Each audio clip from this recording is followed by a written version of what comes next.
What are you doing here, Grandma? When I got to my son's house, I was shocked by what I saw. In the dim light, my grandchild was sitting outside the door without shoes. Aren't you cold? Yeah. Without thinking, I hugged my grandchild. I remembered the weather report saying it might snow tonight. How could my son and his wife leave such a young child outside?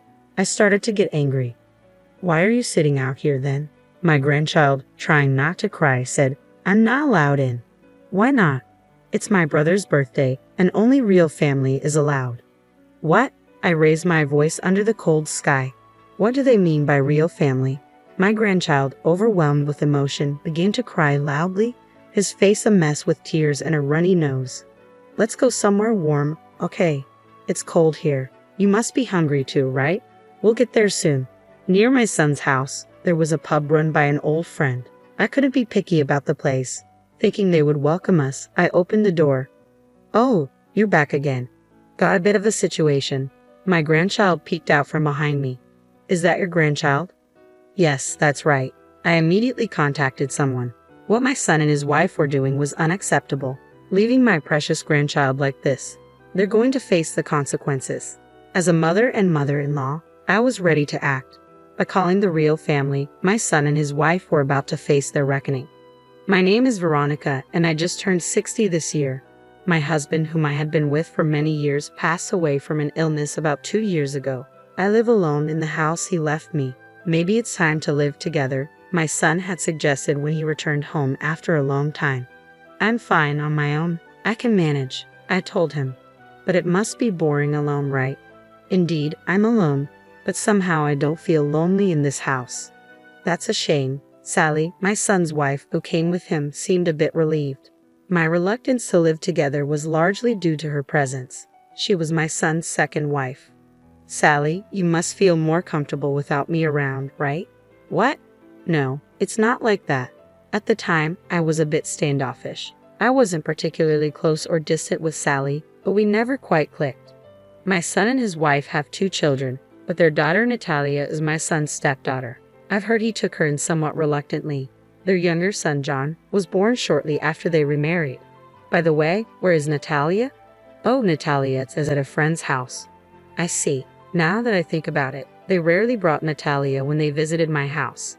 And even when they did, I sensed a distance in their interactions with her. It wasn't like this with his first wife. What changed? I believe my son's first marriage ended due to his wife's infidelity. Although I had exchanged contact information with his ex-wife, we never stayed in touch. It was about 4 years ago when my son appeared with Sally, his new wife. What surprised me even more was that she was already pregnant. Nice to meet you, Veronica. Nice to meet you too. At that time, I felt it wasn't my place to interfere if my son had chosen her.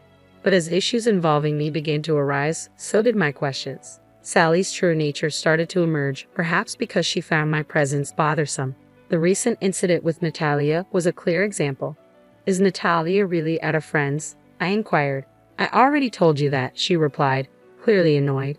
But little did I know, this was just the beginning. What's with the raised voice, Sally? My son entered, sensing tension.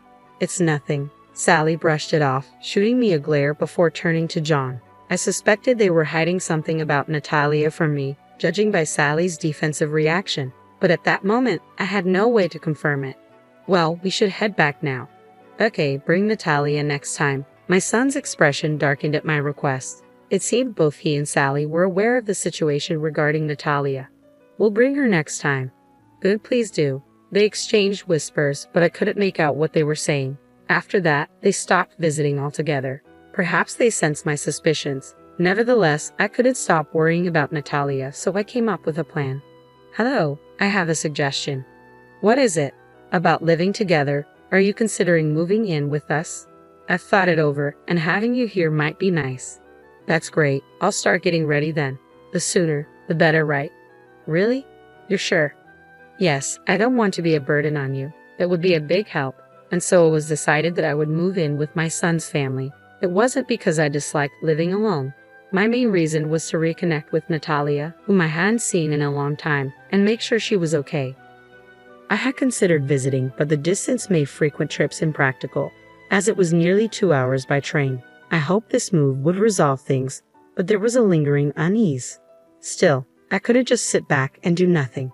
I immediately began preparing to move to my son's house, packing up my belongings and arranging for movers.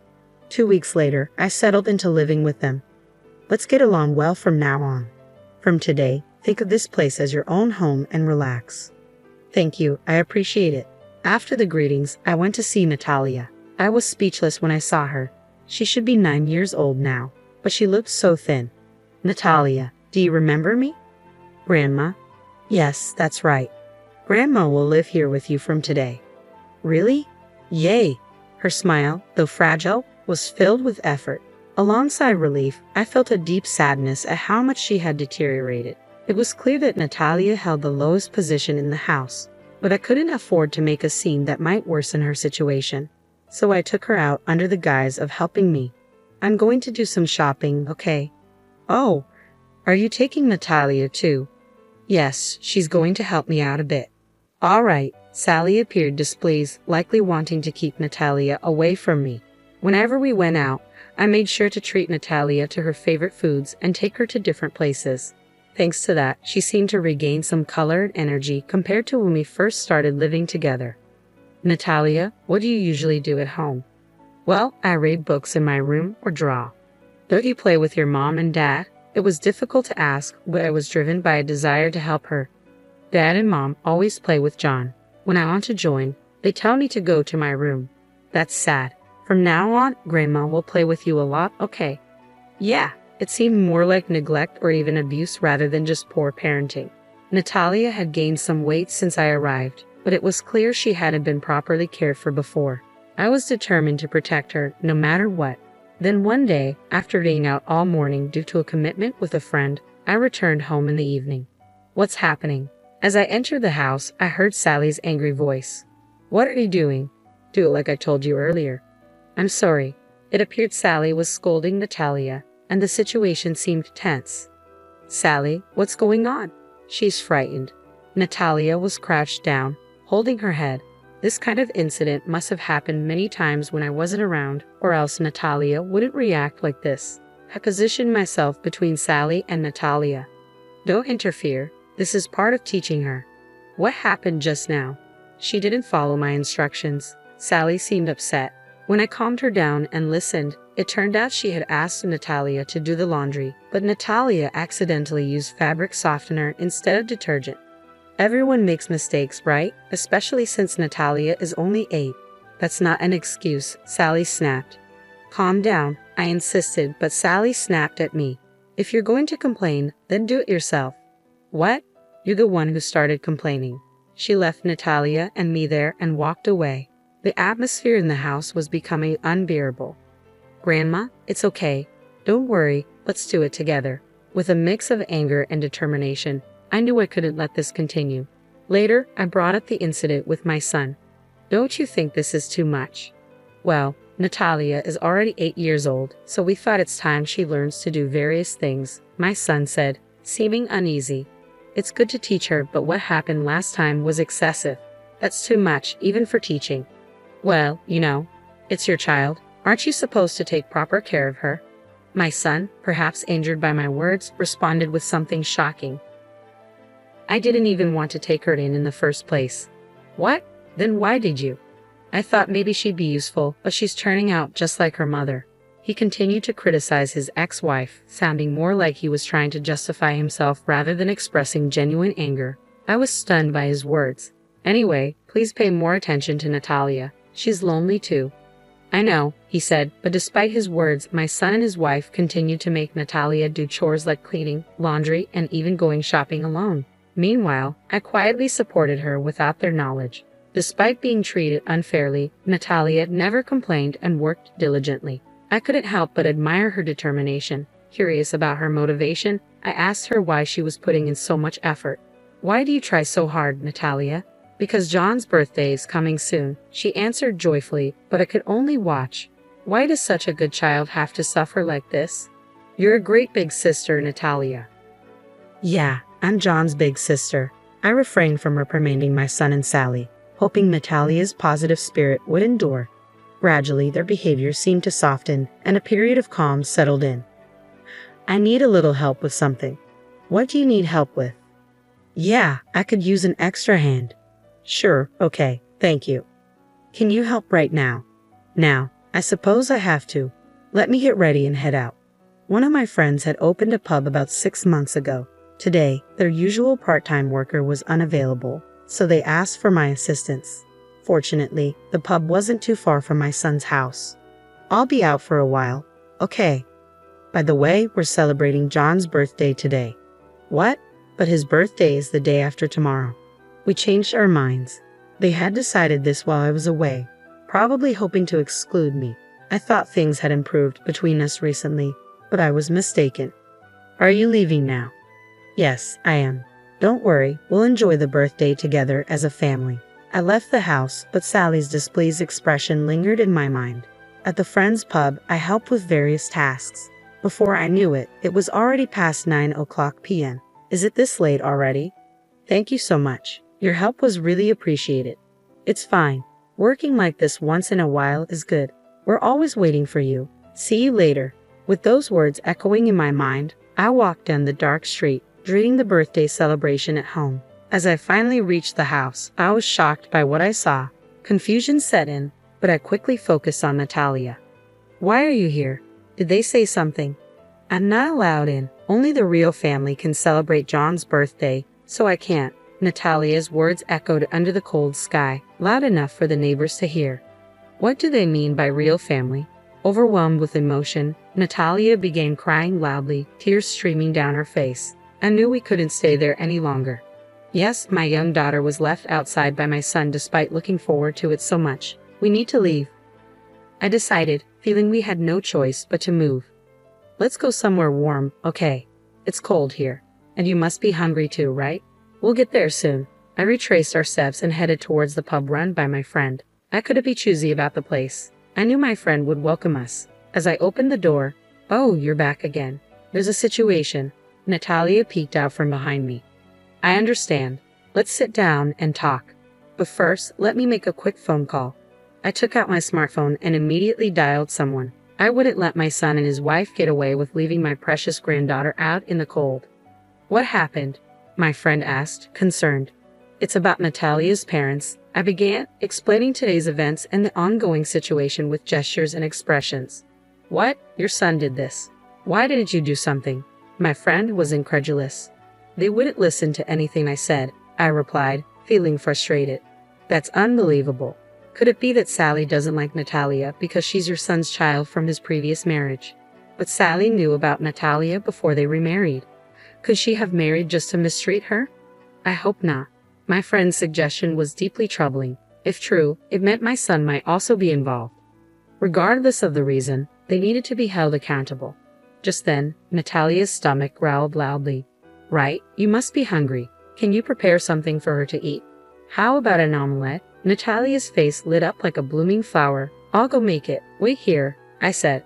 Natalia nodded eagerly, and I gently stroked her head. The omelette was ready in about 5 minutes, and Natalia ate heartily. About 30 minutes later, the door opened, revealing a familiar face. "It's been a while, Olivia. Long time no see." The person I had called was Olivia, my son's ex-wife. "Natalia, do you remember me? You're my mom, right?" "Yes, that's right, sweetie." Natalia immediately hugged her. Seeing them together brought tears to my eyes, but I held them back. "What's going on?" Olivia asked. "Sorry for the sudden call. There's a serious situation." "What happened?" I explained Natalia's situation to Olivia. "If only I had been more responsible, this wouldn't have happened." "Don't blame yourself. It's not your fault," Olivia reassured me. "I have something to say too." Olivia began to explain how her divorce unfolded and why Natalia ended up with my son. As she spoke, it was difficult to comprehend the events that had transpired. "Is that true?" "It may be hard to believe, but it's all true." Unbelievable. The truth emerged that Olivia had been wrongly accused by my son and Sally. Despite hearing about Olivia's alleged infidelity leading to the divorce, it was actually my son who had been unfaithful with Sally. Olivia's account seemed genuine. Natalia's reaction upon seeing her real mother further affirmed it. Moreover, the lawyer my ex-husband hired was in on it. No matter what I said, they wouldn't believe me. I never forgot about Natalia, not even once. I placed my hand on Olivia's shoulder. "Don't worry, I'm on your side, no matter what." Thank you, but what do we do now? We pondered how to resolve the current situation. At that moment, several customers were present at my friend's pub. A man stood up and approached us. Excuse me, I couldn't help but overhear. Maybe you can help. And you are. He handed me his business card, which read attorney. I glanced between the card and the man. Are you sure? Yes, if that lawyer is genuine, I can forgive them. We unexpectedly found a strong ally in attorney Daniel, who offered to represent us pro bono. Deciding to return home for the night to avoid suspicion, I spoke to Olivia. Please take care of Natalia, and I'm sorry for everything. Don't apologize. I actually thought you might hate me. Not at all. I should have reached out to you sooner. We were united in defending Natalia.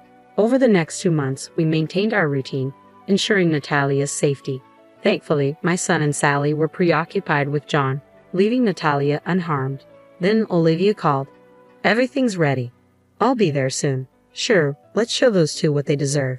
3 days later, Olivia and attorney Daniel arrived at my son's house. The couple was taken aback by the unexpected visit. What are you doing here? What does this old flame want? My son exclaimed. Olivia remained composed. We're here to file a lawsuit against both of you. What? Are you out of your mind? Attorney Daniel then handed over a document. This document states that Natalia should live with Olivia. You expect us to accept this just because you say so. Shall I explain? First, the lawyer you hired doesn't exist, does he? The couple looked visibly shaken, sweat forming on their brows.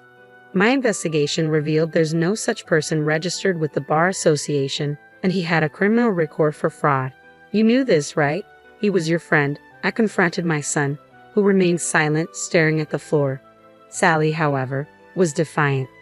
Don't be ridiculous. You're making baseless accusations. I couldn't hold back any longer. Enough. Weren't you involved with Olivia even before your divorce? That's not true. But the timing of your child's birth suggests you were still married. Sally was left speechless. Just admit it. You took Natalia just to spite Olivia, didn't you? That's not true. It was his idea. She pointed accusingly at my son. What? Why me? You said it was better to take her since she's the daughter of that woman. We recorded everything. I revealed that I had been recording all our conversations with my smartphone. I'm ashamed to call such a man my son. Wait, Mom. I don't want to hear Mom from you. Both of you will face consequences, possibly even jail time. But what about John? You're right. Don't worry. If necessary, I'll take good care of him. With that, they fell silent. Olivia and I left them in their despair and walked out of the house. A week later, we were settled in my old home. We couldn't leave Natalia with them, but they continued their resistance until the end. It seems they intend to sue us, but even if they do, you're right, we have all the evidence and Daniel's support. They're just tightening the noose around their own necks.